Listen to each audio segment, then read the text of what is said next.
వస్తున్న మేడారంలో సమ్మక్క సారక్క గద్దెలు ఆ టైంలో ఈ గద్దెల దగ్గర రానియరు. ఈ చుట్టుపక్కల ప్రాంగణం నుంచి చూసుకుంటూ వెళ్ళిపోవడమే. ఇప్పుడు జనాల రద్దీ ఏముండదు కాబట్టి మనం డైరెక్ట్ గద్దెల దగ్గరికి వెళ్ళిపోవడం జరుగుతుంది.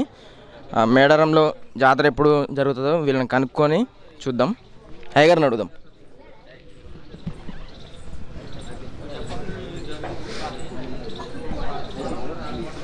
అయ్యగారు, మన మేడారం ఎప్పుడు వచ్చింది ఈ సంవత్సరం?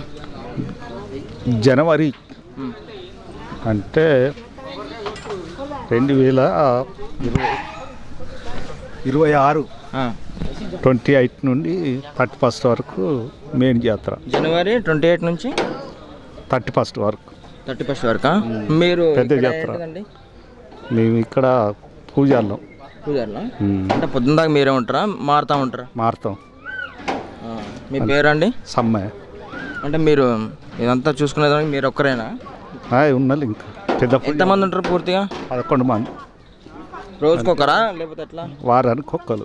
వారానికి ఒక్కరు ఉంటాం డ్యూటీ. మీకు గవర్నమెంట్ నిర్వహించారు ఎక్కడ, లేకపోతే మీరు స్వతంత్రంగా ఉంటారా? గవర్నమెంటే. అంటే మెయిన్ పూజారులు 11 మంది. అంటే అందులో పాలోళ్ళు ఉంటారు. అంటే దాంట్లో పాలలు ఉంటారు. ఇప్పుడు జనవరి 28వ తారీఖు సమ్మక్క వస్తుందా? సమ్మక్క వచ్చేది బుధవారం. సమ్మక్క వస్తుంది 28, 29 సార్లమ్మ వస్తుంది. ఇప్పుడు జనవరి 28వ తారీఖు సమ్మక్క వస్తుంది. తెల్లారి సార్లమ్మ వస్తుంది. జనవరి 29 సార్లమ్మ వస్తుంది. తర్వాత మొక్కులు.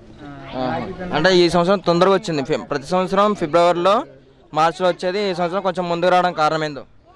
అది పెద్ద పూజారికి మనకు పెద్ద పూజారికి తెలుసు వాళ్ళకి. సరే అండి, థ్యాంక్ యూ.